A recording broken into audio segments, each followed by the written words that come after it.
Balita mula sa lalawigan sa bawat rehiyon ng ating bayan. Dito sa Ang Pilipinas Ngayon.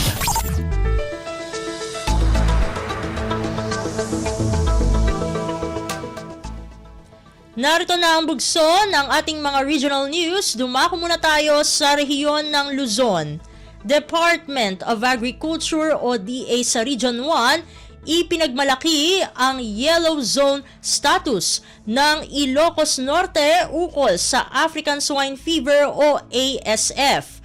Ang kabuang ulat, ihahatid sa atin ni Jude Pitpitan mula sa Lawag. In Panakal, ti Department of Agriculture Region 1 na Masarakan, itinasaw nga rehiyon tiga Kaisuna probinsya at dati ASF Red Zone. Yam gapoy tinaygat a panakay patungpal dagiti alagadan kontra tinasaw nga sakit kat addan ti amin nga ilina iti surveillance 1 yellow zone. Kinala ni Regulatory Division Veterinarian 2 Dr. Sigrid Agustin iti usapang agrikultura nga ison ti kangatuan a panakay upgrade iti ASF zone agsipod tagpapanitakat or orayan dati alagadan seknan iti panakay upgrade dagita dati yellow zone amapan iti green zone. No pay kasag tultuloy ti panang proteher ti lokal gobyerno iti nasong probinsya tapno tuloy dayto nga estado babaan iti panakapaigat ti boundary control. Manay ti datag papanitak at dapay laeng dagiti red zone iti probinsya ti Pangasinan, La Union ken Ilocos Sur. Iti sabala bangir nagpalagip na Agustin kadagiti umiling nga gridam ken kasapula na surutan dagiti biosecurity guidelines iti panang taraken iti baboy tapno masigurado asaan na kumaron ti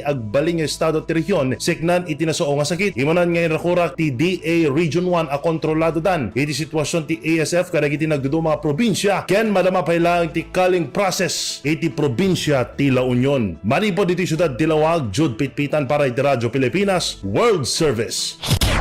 Balita mula sa lalawigan sa bawat rehiyon ng ating bayan. Dito sa Ang Pilipinas Ngayon.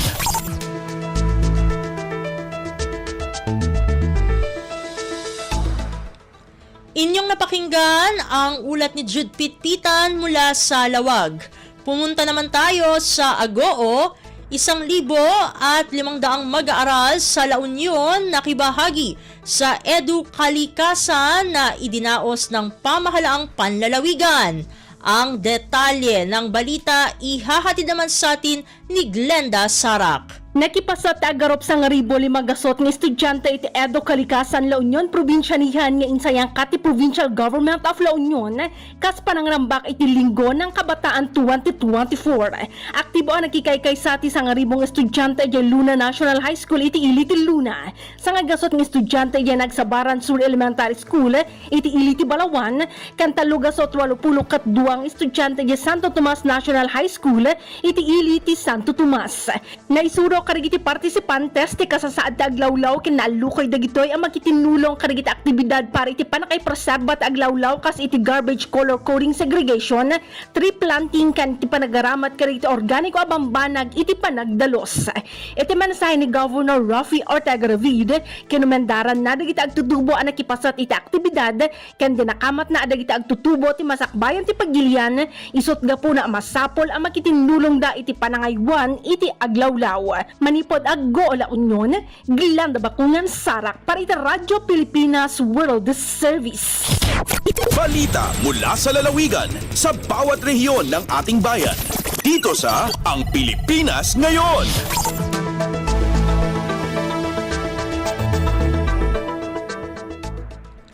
Inyong napakinggan ang ulat ni Glenda Sarak mula sa Agoo. Dumako naman tayo sa rehiyon ng Kabisayaan, PWD Cash for Work Orientation isinagawa. 37 PWDs ng lungsod ng Borongan magkakabenepisyo.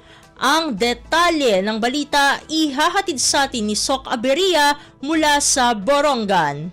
37 nga persons with disability PWD sa siyudad ng Borongan nga natudlo kan DSWD nga benepisyaron Cash for Work program adto igim pailara min orientasyon bahinan implementasyon na nasabi nga programa han Lunes, Agosto 19. Ang nasabi nga PWD sin magtratrabaho sa 10 ka adlaw kun diin gintuinan nga mananumhin mga utanon ngan pagpakaupayon adton ira mga garden.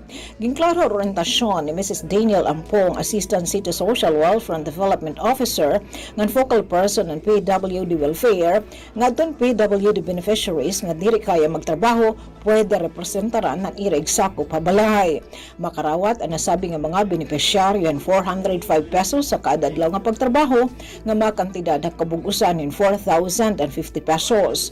Mananamduman nga unang aligadan pagpapatuman na nasabi nga programa 370 ay happen PWD sa syudad at na benepisyohan hininga cash for work.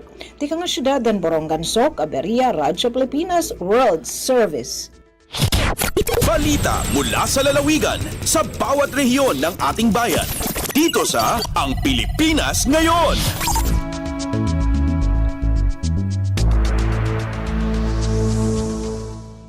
Inyong napakinggan ang ulat ni Sok Aberia mula sa Borongan. Dumako naman tayo sa Sogod God Orientation Seminar isinagawa ng Coast Guard District Eastern Visayas.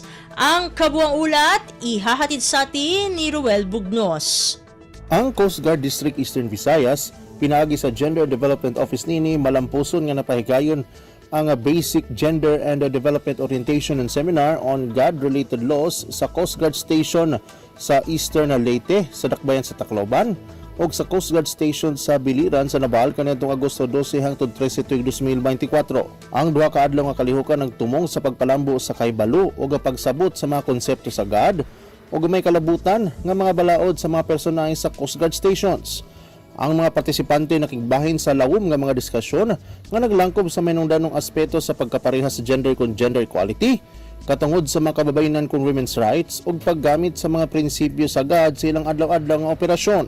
Sa susamang pamaagi, ang seminar orientation naghatag sa bugibugaton sa kamahinungdanon sa pag-integrate sa mga paglantaw sa God ngadto na sa mga pulisya ug programa sa Coast Guard aron nga masiguro nga gender sensitive ang mga pamaagi nga nahilakip sa ilang mga serbisyo.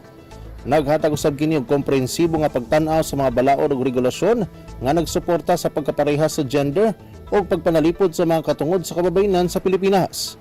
Ang Philippine Coast Guard nagpadayon sa paghatag og prioridad sa profesional nga kalambuan sa iya nga mga personahe ug nagsiguro usab nga masangkapan pag-ayo sa kahibalo ug kahanas nga gikinahanglan sa pagbuhat sa ilang mga katungdanan sa epektibong pamaagi samtang nagpaluyo sa mga prinsipyo sa gender equality ug inclusivity. Balita gikan sa Southern Leyte kini si Ruel Bugnos para sa Radyo Pilipinas sa World Service. Balita mula sa lalawigan sa bawat rehiyon ng ating bayan. Dito sa Ang Pilipinas Ngayon.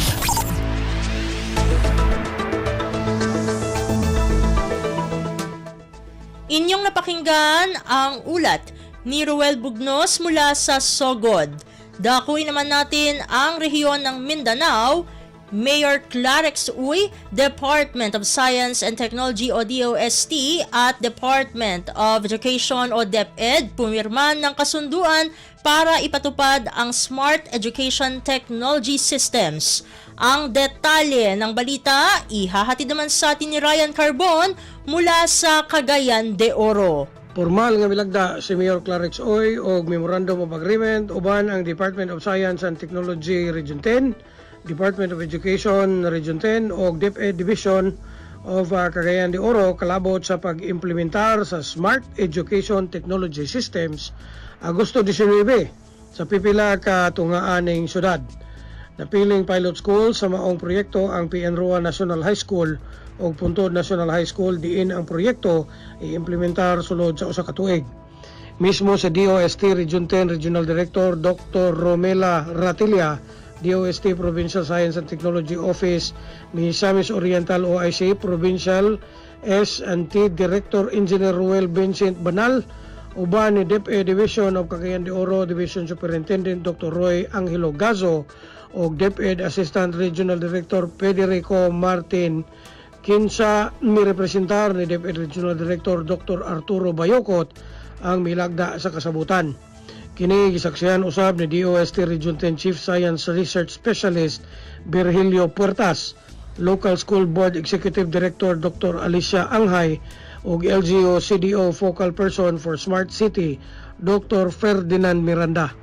Tumong sa mga proyekto nga mahatagan og solusyon ang key issues sa workload o productivity sa DepEd teachers ilabi na sa student security concerns, lakip na ang pag-promote sa digital transformation.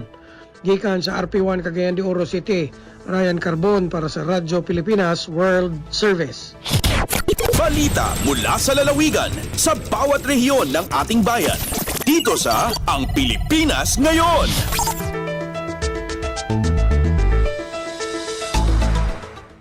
Inyong napakinggan ang ulat ni Ryan Carbon mula sa Cagayan de Oro. Puntahan naman natin ang Zamboanga, 4 na infrastructure development sub-projects ng DAPRDP sa Zamboanga Peninsula, aprobado at inendorso na ng Regional Project Advisory Board Region 9. Narito si Leslie Cubol para sa balita. Giaprubahan na sa Regional Project Advisory Board 9 o RPAB 9 ang upat ka infrastructure development sub-projects humanusad kini giendorso sa maong kaupungan aron magahinan og pondo para sa implementasyon sa mga proyekto sa Philippine Rural Development Project o PRDP sa Department of Agriculture sa Zamboanga Peninsula. Ang upat ka mga sub-project mao ang pagkongkreto sa Farm to Market Road o FMR gikan sa Barangay Kayamkam padulong sa Barangay Batungan sa lungsod sa Tungawan, pagkongkreto sa FMR sa Barangay Sulu sa lungsod sa Naga sa Zamboanga Sibugay, pagsemento sa FMR gikan sa Barangay Poblasyon sa lungsod sa Gipos hangtod na sa Barangay Old Birapaw sa lungsod sa Dina sa Zamboanga del Sur, og ang pagkongkreto sa Kiwalan sa Monte o Kiwalan Moalboal FMR sa lungsod sa Talusan sa Zamboanga Sibugay.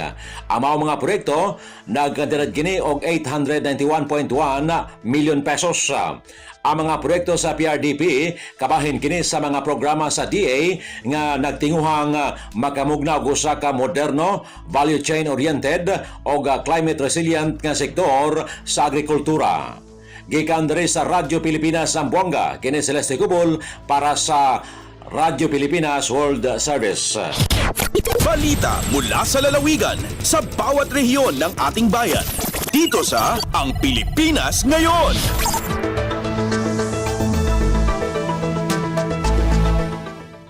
Inyong napakinggan ang ulat ni Leslie Cubol mula sa Zamboanga. Dumako naman tayo sa Butuan. Libreng tilapia, fingerlings at juvenile lobster ipinamahagi ng pamahalang panlalawigan ng Dinagat Islands bilang tulong pangkabuhayan sa mga mangisda sa bayan ng Cagdianao. Ang detalye ng balita ihahatid naman sa atin ni Jocelyn Morano. 15 ka mga mangingisda ang nakadawat sa libreng tilapia fingerlings, samtang laing upat ang natagag juvenile lobster o banagan diin ang distribusyon gipahigayon dito sa Campaguyok Port sa Barangay Kabungaan, Cagdianao, probinsya sa Dinagat Islands. Gibutyag ni Provincial Agriculturist Rico Galinato, libre kini isip tabang panginabuhian gikan sa kagamhanang probinsyal sa Dinagat Islands, ilawom sa programang Remedy sa Panginabuhian nga gipasibdahan ni Governor Nilo Demery Jr. Masuportahan niini ang gitinguha nga sustainable livelihood ug dugang income sa mga mangingisda sulod sa probinsya.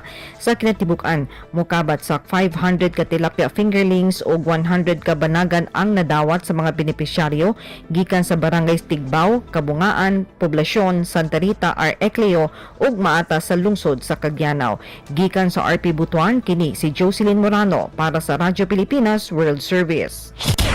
Balita mula sa lalawigan sa bawat rehiyon ng ating bayan.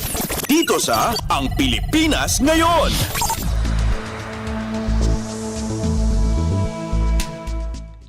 Inyong napakinggan ang ulat ni Jocelyn Morano mula sa Butuan. Puntahan naman natin ang Iligan.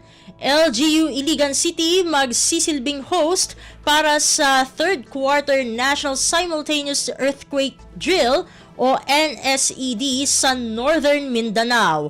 Ang kabuang ulat ihahatid sa atin ni Sharif Timhar Habib Majid. Gitudlo isip host ang City Government of Iligan pinaagi sa City Disaster Risk Reduction and Management Office o CDRRMO sa Third Quarter National Simultaneous Earthquake Drill o NSED sa rehiyon sa Northern Mindanao karong umaabot nga Setyembre 12. Kinihuman mipahigayon og ikaduhang coordination meeting ang national agencies uban sa nagkadaiyang buhatan sa lokal nga kagamhanan niadtong Martes, Agosto 20. Matod ni Iligan City Mayor Frederick Siao, gipambit sa CDRRMO nga daghan ang musalmot sa maong pagbansay-bansay aron maandam sila sa pagresponde og pagkat-on sa angayang buhaton sa panahon sa linog. Gipambit ni CDRRMO Head Armin Alorio nga adunay lain-laing mga senaryo sa pagbansay-bansay sama sa casualties, aksidente sa kadalanan, sunog, water search rescue ug uban pa.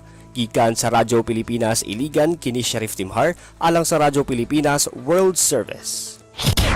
Balita mula sa lalawigan sa bawat rehiyon ng ating bayan. Dito sa Ang Pilipinas Ngayon.